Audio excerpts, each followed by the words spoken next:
It scares people to have someone who doesn't appear stable. And that's just kind of the first place we go is, uh-oh, are you going to hurt me?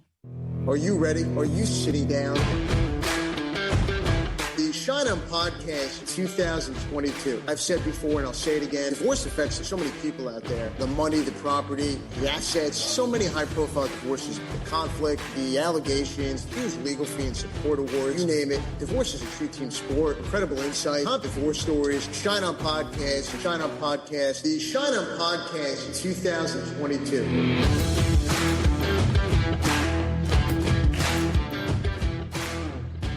It's episode 52 of the Shine On Podcast. I'm Evan Shine. We have a great show today, starting with a fantastic docket put together by producer Dave. And Dave, before we get to the docket and preview our upcoming featured guest this week on the podcast, let's take a moment and talk holidays because, well, it's holiday time. And as we have talked about before, holidays, while fun, while a time of celebration, while a time of joy and happiness, can also be really hard and really stressful for people either going through a divorce or in the years following divorce. Dave, let me ask you, happy Thanksgiving. How was your day? It was great. Thank you. Happy Thanksgiving to you. Plenty to be thankful for. My Thanksgiving was fine. Low-key hung out with my parents, who I just helped them move to a different apartment, and so their life is kind of topsy-turvy, but good to spend time with them. When I got divorced, for whatever it's worth, Thanksgiving was very important to my ex-wife. And so I said, that's yours. Take it. And so she makes plenty of other concessions to me. I don't get that sentimental around Thanksgiving for whatever reason. And so, but then my younger son home from college, and they went to Philadelphia for a couple of days with her family, and then I was able to spend some time with my son over the weekend. So everybody won. Good. Glad you had a nice Thanksgiving, and it's nice when it all works out. But I have to ask you, what's the Thanksgiving food that producer Dave just needs to have on Thanksgiving? We talk about this a lot, and it never gets old because they're all delicious. But I mean, I love a good casserole no matter what it is. I love all variations on mashed potatoes.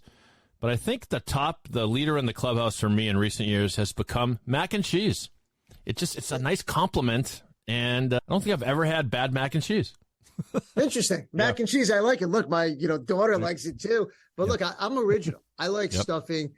Can't be without it. But look, I'm going to be honest, because for years, my mother-in-law, she always pushes to start with a salad.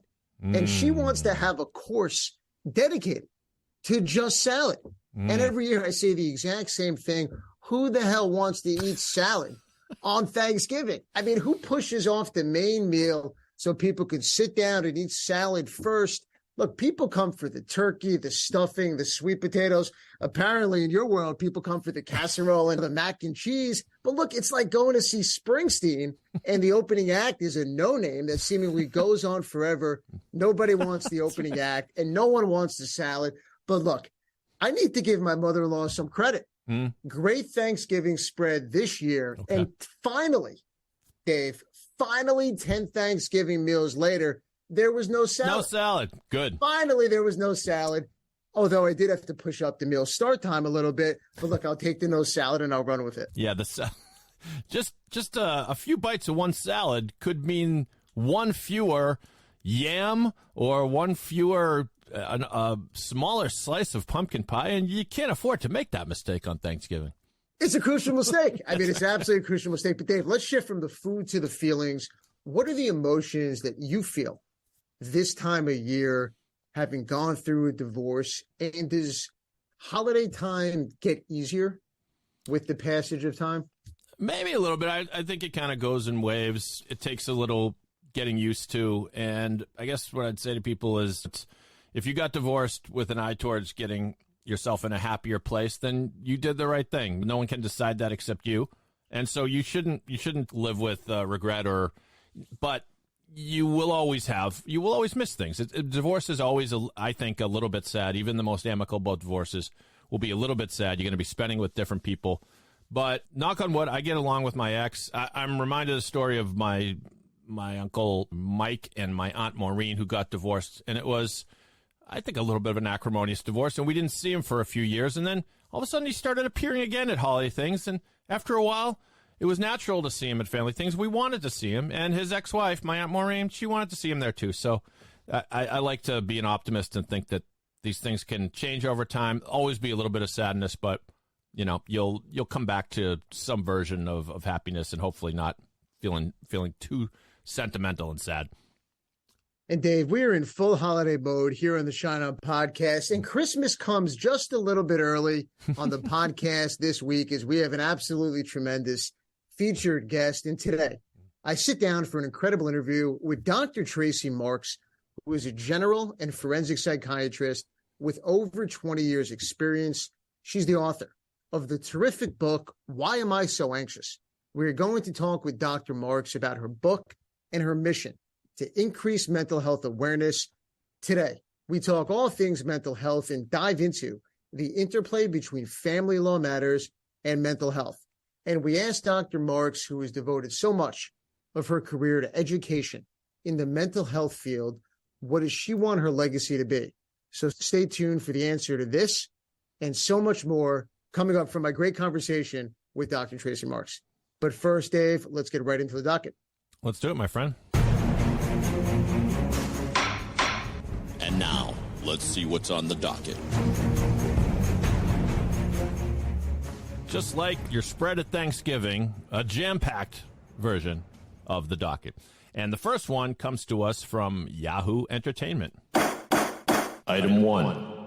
Headline reads, Robin Wright will keep her Golden Globe Award in the divorce settlement. House of Cards actress Robin Wright has settled her divorce from Saint Laurent executive Clement Girardier. I'm not sure if that's how to pronounce his name, Evan, but he's no longer Mr. Wright, so to speak. And she is keeping all of her awards, including her Golden Globe. Now, to me, I thought, of course she keeps her Golden Globe, but your thoughts on this, Evan? Dave, my thoughts are, I have two words: post-nuptial agreement. And look, we've talked before in the podcast about the benefits of entering into both a prenuptial agreement and a postnuptial agreement. And this is an agreement that spells out and sets forth how assets are going to be divided.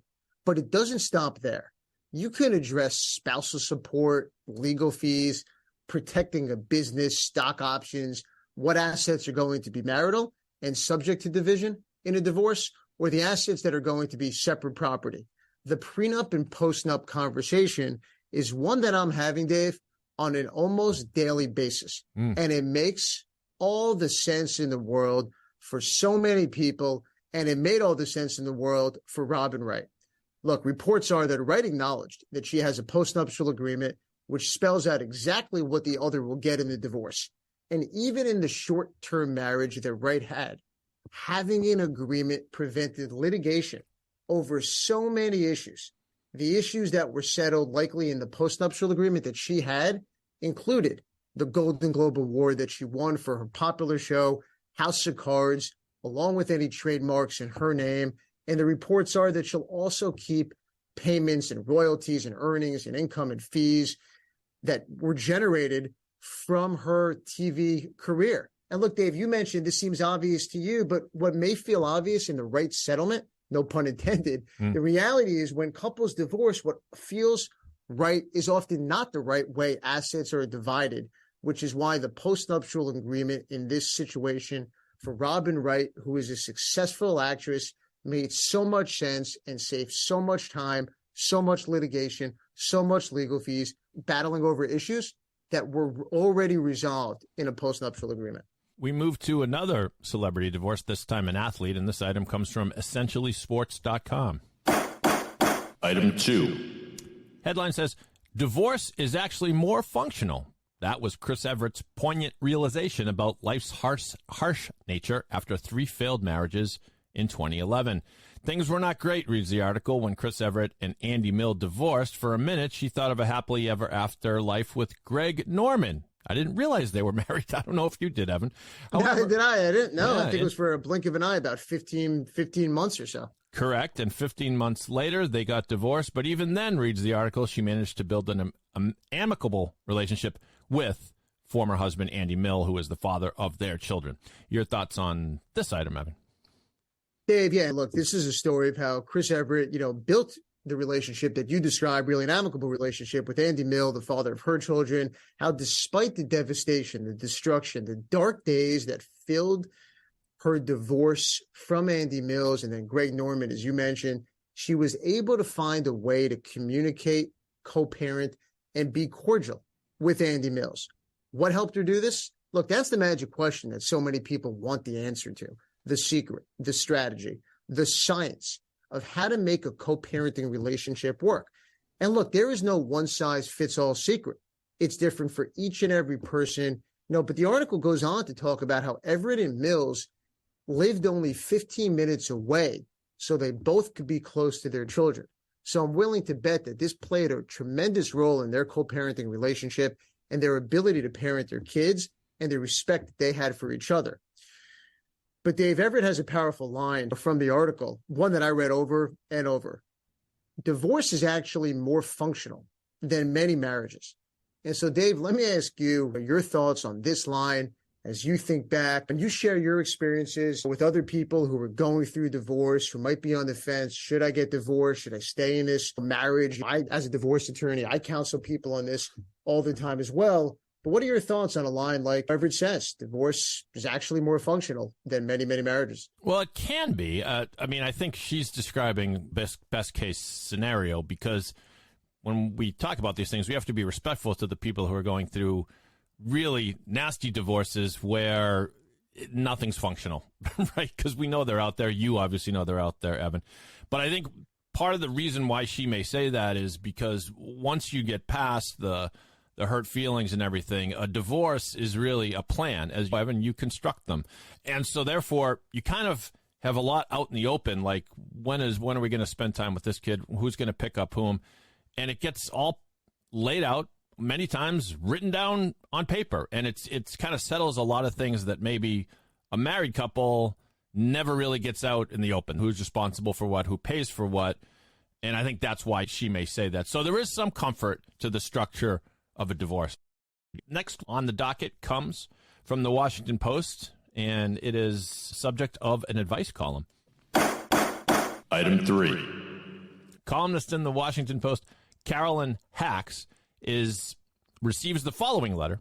Soon-to-be ex-husband talks trash about their divorce. Dear Carolyn, the writer says, my soon-to-be ex-husband is a lying coward, telling everyone and making social media posts claiming our divorce is devastating and gut-wrenching, when none of that is true. And she asks, the writer, who identifies herself as the wounded party, should I shut his crap down by telling everyone the true story of our breakup? I won't. I'll keep people. We won't tell people what Carolyn said, Evan, because we want to hear what you would have to say about this.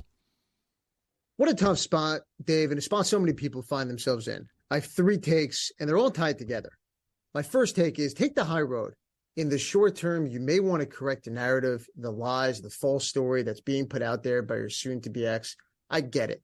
But remember this. You were going to talk to the people that are closest to you anyway, and the people you trust and confide in. Let those people be your people, the people you share with. You don't need to get into a battle of words with your soon-to-be ex. Remember, it's something your kids may see. It's something your kids may hear. You don't want to get into the blame game on whose fault the divorce was. Take 2. Remember, you still need to co-parent. Taking the high road will help you do that. Take the high road not only for yourself, but for your children. And selfishly, it's going to make your co-parenting relationship with your ex that much better. 3, do things for you. Do things that make you happy as you navigate this tough time and transition to life after divorce.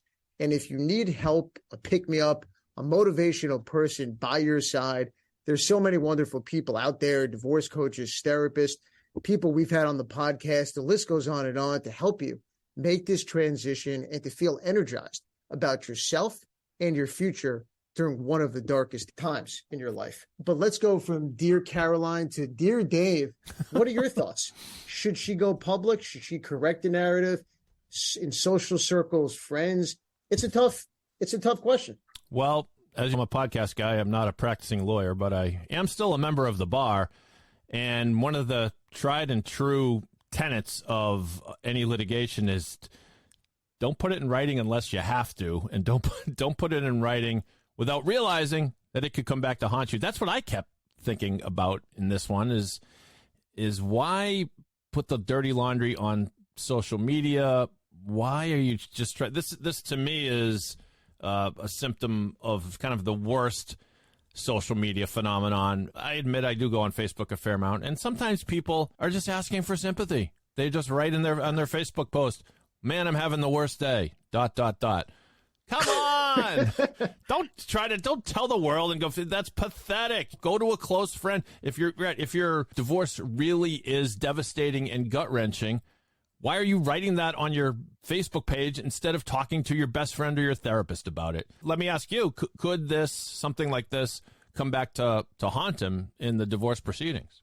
No, absolutely. Look, it could backfire without a doubt. Look, your advice is advice I give to clients all the time, which is anything you put in writing, before you hit the send button, ask yourself the following question. What would a judge think of what I just wrote? Because every email, every text message, every written communication that you have with your ex could potentially be used at your divorce trial, in motion papers, shown to the judge presiding over your case, making decisions about yourself and your children. Ask yourself that question. And if you have to hesitate for more than 10 seconds, don't send an email.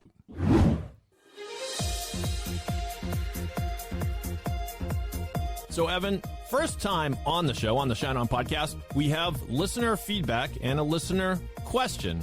In this installment of Ask Evan, we've received the following question from Bonnie in Chappaqua, New York. She writes as follows. Dear Evan, I am in the midst of a divorce. The proceedings are generally amicable. However, I am very concerned about the holiday schedule. Christmas is one of the most cherished days for me and my family, and I can't imagine spending it without my kids. I'm not sure how to even bring this up to my soon-to-be ex-husband.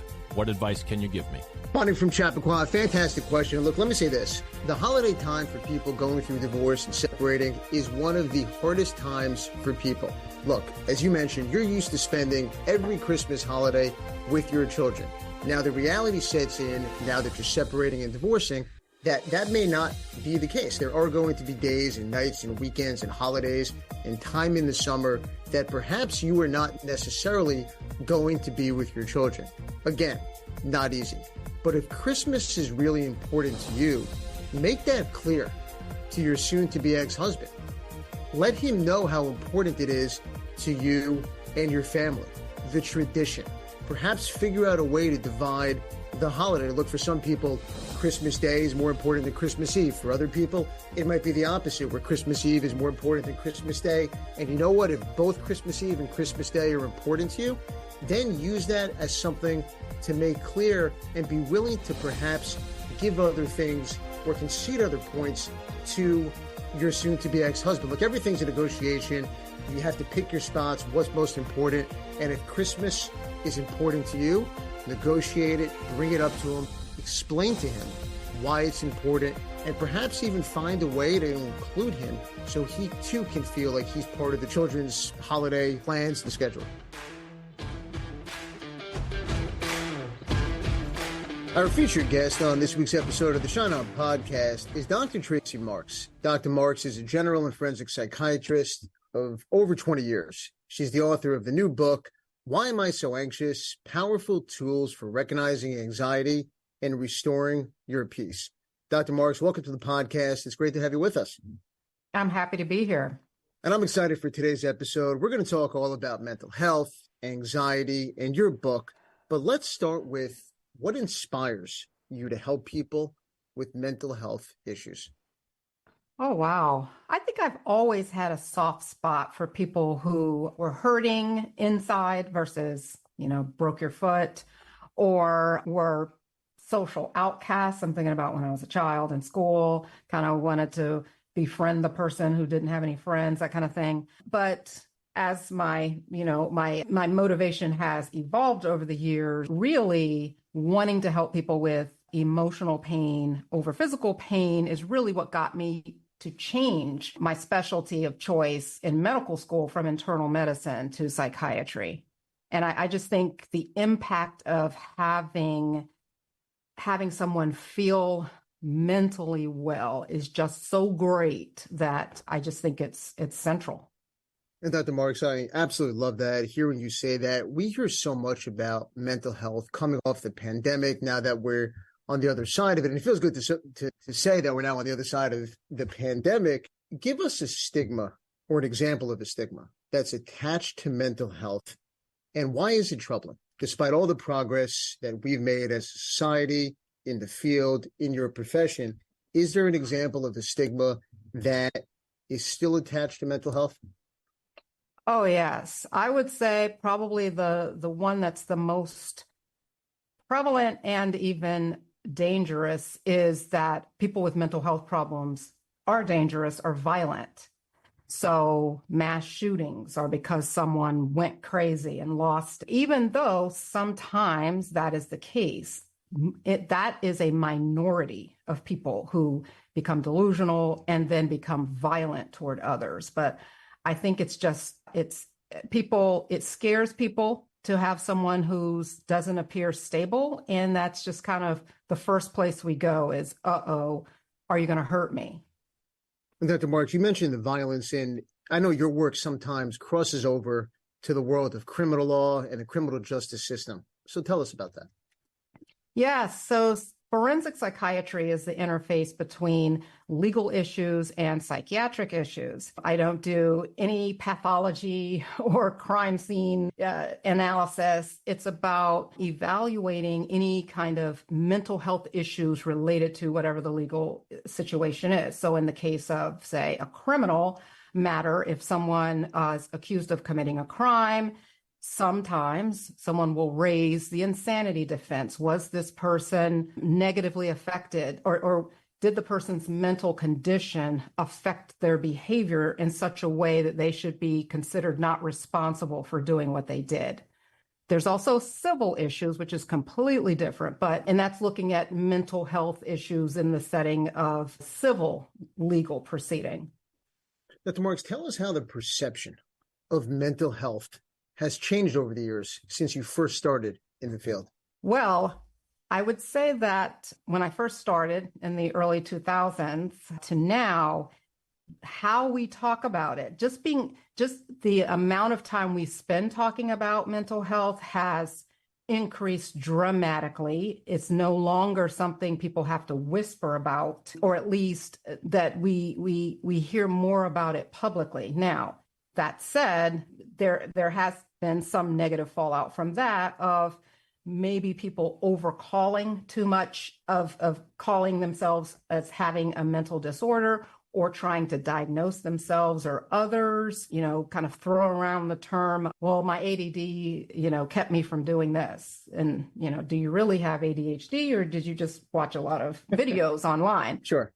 But still, I think the net result of all of this, of the increase in awareness and people talking about it, has still been a good thing and has advanced the field to reduce stigma and increase knowledge, because ignorance perpetuates stigma. So the more people can understand, the better they can be in helping themselves and being more compassionate with other people. And I think that's such a wonderful point. And I think you're right. So many people have talked about it. So many people are being much more open about it. I think there's celebrities. I think there's professional athletes, Simone Biles, other athletes across the board that are being open about whatever they're experiencing, which has allowed the conversation to take place. And for so many people, if they know that Simone Biles has experienced something, or another athlete or someone else, in a way, does that normalize a situation or an experience for someone who may otherwise be uncomfortable sharing what they're going through? Absolutely. The more people that raise their hand and say, hey, I'm going through this, the more others can come out of the shadows and feel like they're not alone, because it can be very isolating to feel like no one understands what you're dealing with. And a lot of people don't understand what you're dealing with. But the more we talk about it, the more we have conversations about it, the more people can understand, even if they don't have the experience themselves. They can seem or feel like they might be able to relate. So not only our increasing awareness over the years, I attribute a lot of that to social media and things, but also celebrities and other people coming forward saying, yes, these are my struggles and this is what I've been through. And then having other people say, hey, really? She's having this too? Okay, maybe I'm not so bad. Dr. Marks, you've written about good girl syndrome. What is that and why is it problematic? So for the record, it's not an official syndrome or medical disorder, just, one of these terms, Sure. Made up terms. Okay. Behind it really is it's kind of related to this concept of toxic positivity too, of you always need to look on the bright side of things. Let's not spend a lot of time talking about negative things because we don't want to make everybody else feel bad or lift yourself up by just making yourself think that everything's going to be okay. But the good girl syndrome is kind of a different take on that of you're not allowed, you're expected, or society expects you as a woman to be agreeable, to not make waves at the expense of your own will and desires and intentions. So, things happen, but you're not supposed to own negative outcomes or be too aggressive or assertive because you're supposed to be agreeable and that makes you more acceptable. Dr. Marks, you touched on toxic positivity to start that answer. And so I want to ask you about that because so many people think to themselves, well, only if I could be more positive, only if I can see the world in a different way, only if I could always see the glass as half full. When people take that approach for everything, and they harbor otherwise not so positive emotions and not so positive feelings and try to turn them into a positive outlook. What's the danger? What's the concern? What ends up happening as a result?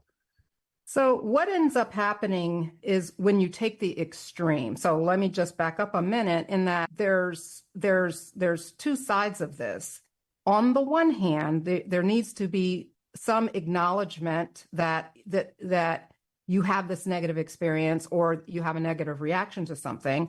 But if you spend too much time over focusing on that and ruminating about it, churning it over and over in your head, then kind of everything becomes negative.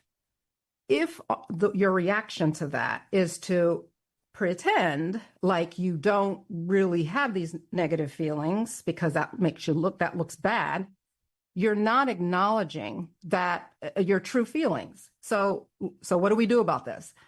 What you do is you still acknowledge that, okay, let's say I lost a promotion at work. I'm very disappointed. I feel taken for granted. And I'm even very angry and hate my boss. Yep.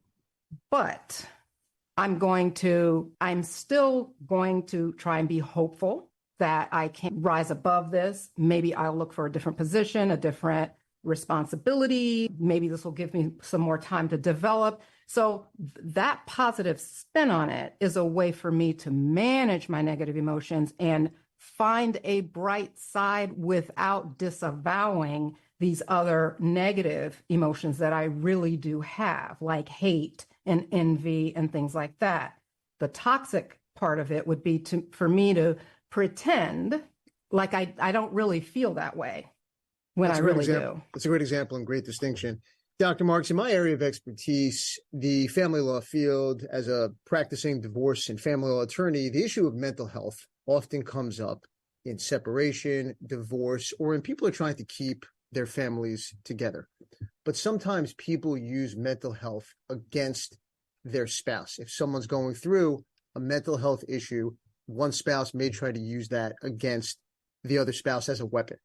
How would you advise and guide people with mental health issues who struggle to keep their families together? That's a really difficult situation because the person who wants to use the spouse's or the partner's mental health against them has no incentive not to do that. They are using it as a weapon, and if they're already in the mental space of wanting to win no matter what, then trying to get them to pull back and show more compassion for their partner really is kind of a fruitless argument or point to make, because that's not what they're trying to do anyway.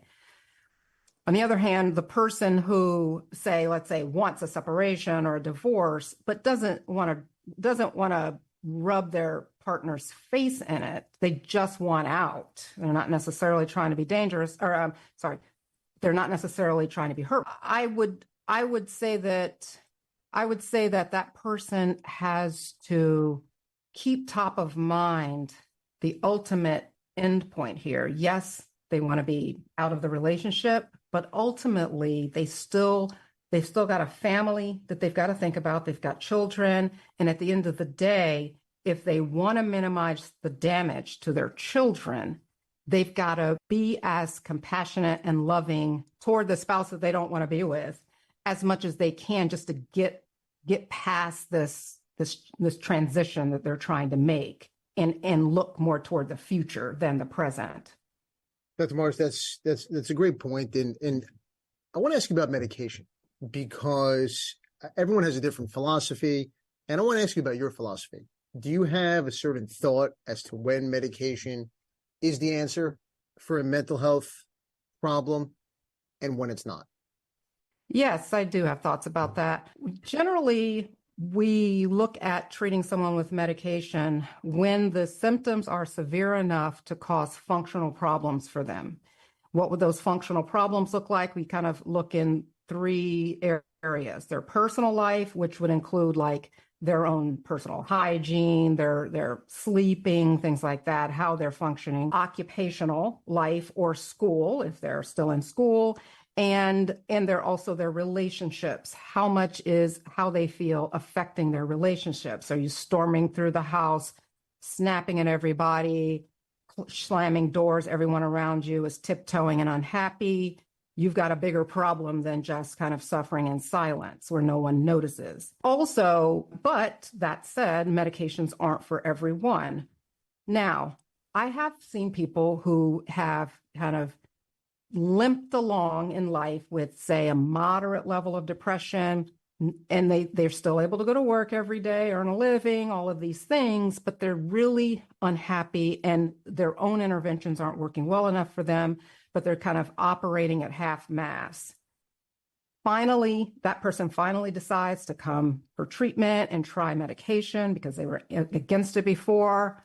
The lights turn on, their life is so much better, and they have regrets about losing 10 years of dragging their leg behind them. So sometimes medication is helpful for people who not because their symptoms are so severe that everything's falling down behind them, sure, but because their own interventions like exercise, diet, optimizing sleep, meditation, things like that aren't helping them enough and they're still suffering. Dr. Marks, earlier you mentioned ADHD, and it's something a lot of professionals who lead busy lives, they may struggle with. Can you share with us some techniques and tips that you recommend to ease the effects of ADHD? Yes. So I will say that this is very individual because some things that help some people don't help others. And over time, I've seen my adult patients, I only treat adults, have gone through several iterations of things that they do to help themselves. But I think one of the big areas that has a huge impact on the lives of people with ADHD and those around them is the problem with time and conceptualizing time, or having trouble being able to measure how long things really do take. And I struggle with this with my teenage son every single morning. I want 5 more minutes to sleep, and 5 minutes becomes 30. And I keep telling him, you don't know what 5 minutes is. So one exercise to help with that is just doing regular tasks and writing down how long that takes you and thinking through. So I did this exercise with my son. Let's think through how long does it really take you to brush your teeth, go to the bathroom, all these things. And with that exercise, we figured out he actually takes 2 hours to get ready in the morning. He thought he only took like 15 or 20 minutes, all this time. That's what great. He thought. Yep.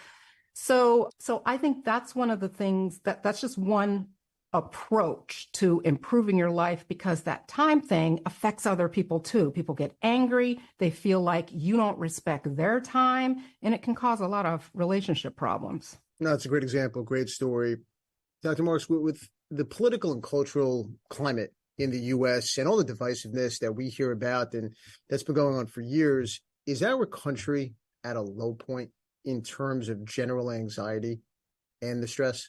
That's a great question, because I think the quick knee jerk is to say, oh, yeah, because we've got this going on. We've got all of this political unrest and violence and all of this stuff. But I think every generation says this, so someone, 20 or 30 years older than me could say, well, when in my day we had X, Y, and Z.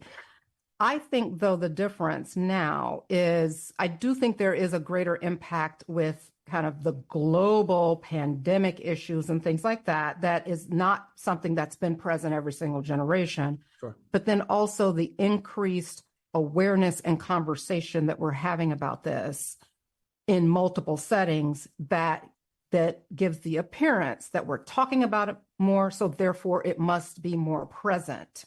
There have been people suffering with anxiety under the radar for years. There may be some more now, but I think now we're just more aware of it. Dr. Marsh, we talked about your inspiration and where that came from to get involved in the field, but tell us about a mentor that you've had in your field or someone who has had an incredible or played an incredible role in your career and your passion to help others. Boy, oh boy, oh boy. So I pointed out a couple of people in my acknowledgement section in my book who I felt like played a role in getting me to where I am, just kind of like these steps along the way. And one of which was a mentor of mine in medical school. I thought she was very impressive, and she helped me transition from internal medicine, which is where the specialty that I chose, to move over into psychiatry.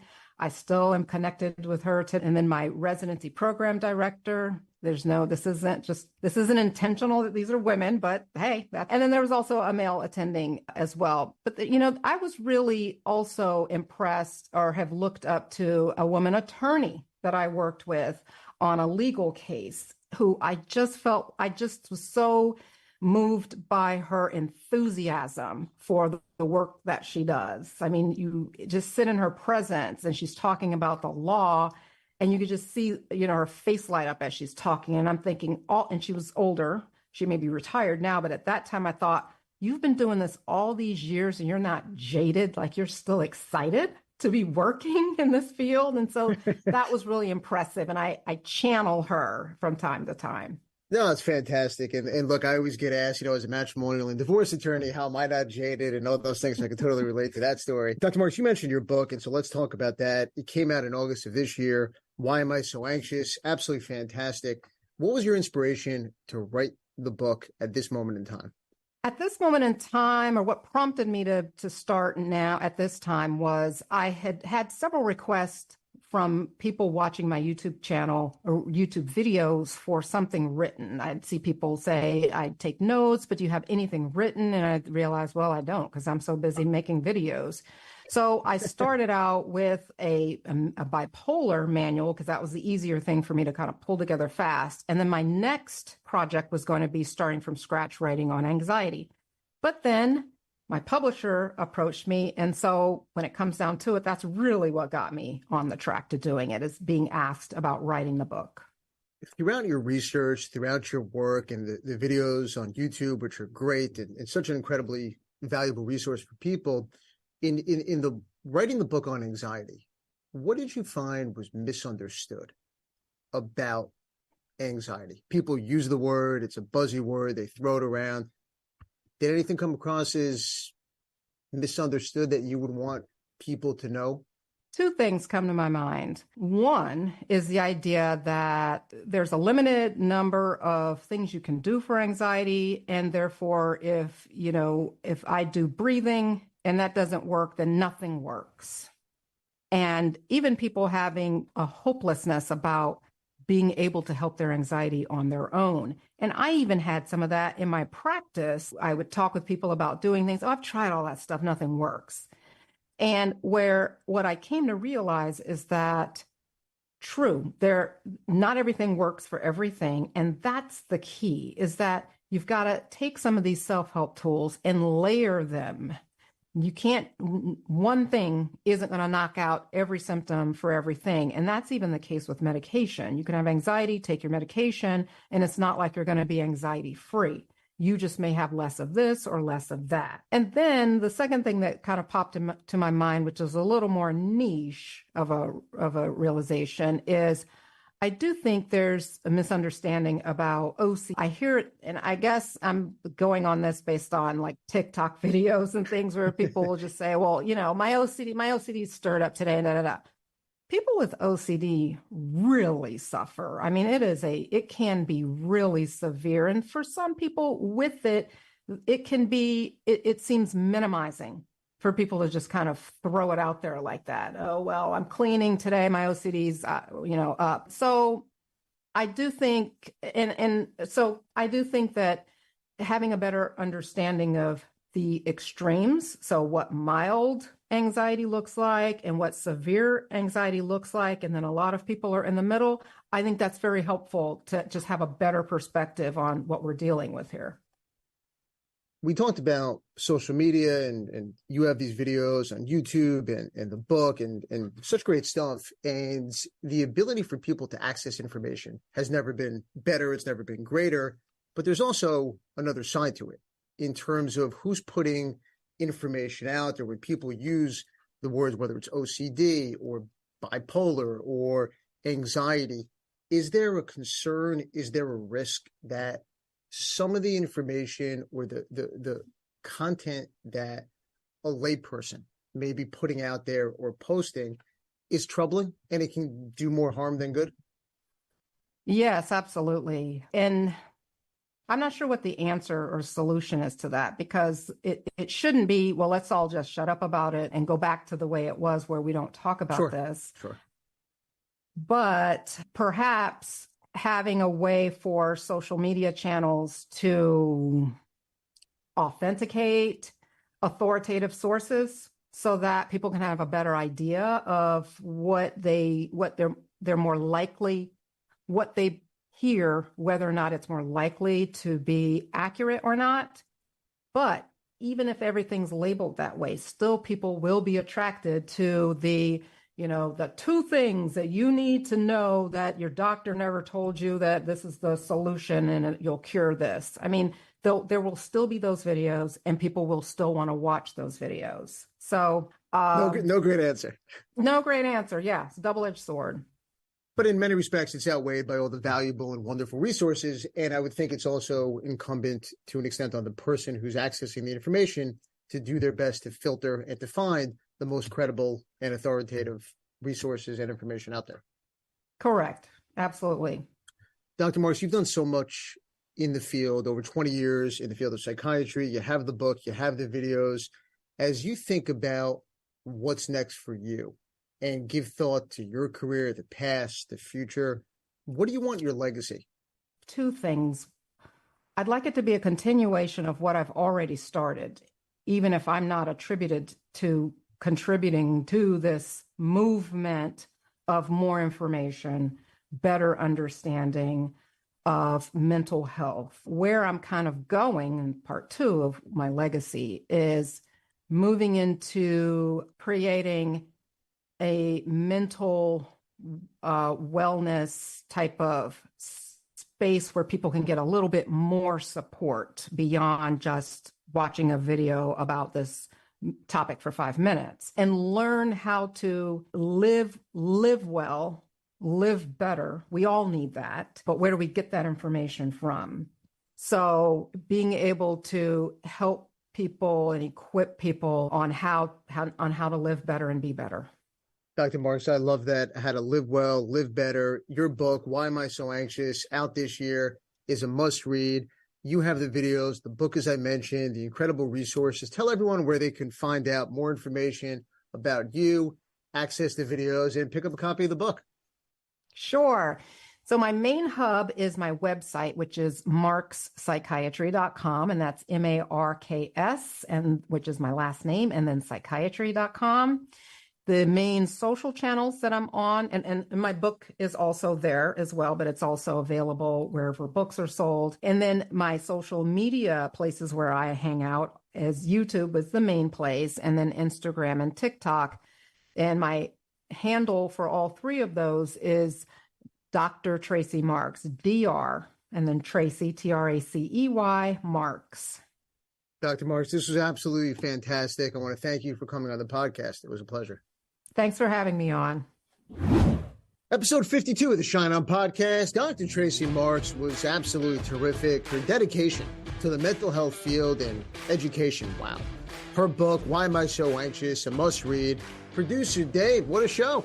A terrific show once again. And I'll say it again. What am I thankful for? The Shine On podcast, man.